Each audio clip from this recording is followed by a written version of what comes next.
দেখো বন্ধুরা, আমি রান্না করতে গিয়ে আমার কি অবস্থা, ঘেমে ঠেমে পুরো একাকার হয়ে গেছি।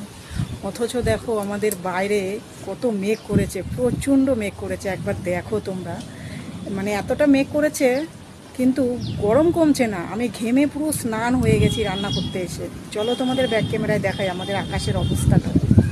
তো দেখো বন্ধুরা, আমি কিন্তু বাইরে চলে এসেছি। দেখেছো আকাশের অবস্থাটা একবার দেখো। এই দেখো, চারিদিকে পুরো হাওয়া বইছে আর পুরো মেঘ হয়ে কি অবস্থা দেখো। আর প্রচণ্ড বিদ্যুৎ চমকাচ্ছে। আর তোমরা কিন্তু ফ্রিজের লাইন, টিভির লাইন সব খুলে রেখো। আমি কিন্তু খুলে রাখি, কারণ আমার অনেকবার টিভি বা পাখা, ফ্রিজ নষ্ট হয়ে গেছে। তো সেই কারণে আমি খুলে রেখেছি, তোমরাও খুলে রেখো। তো কোথায় কোথায় এমন মেঘ করেছে বা বৃষ্টি হচ্ছে একটু কমেন্টে অবশ্যই জানিও, ঠিক আছে? প্রচণ্ড ঝড় ছেড়ে দিয়েছে, এখন একটু ঠান্ডা লাগছে। কোথায় কোথায় বৃষ্টি হচ্ছে অবশ্যই কমেন্টে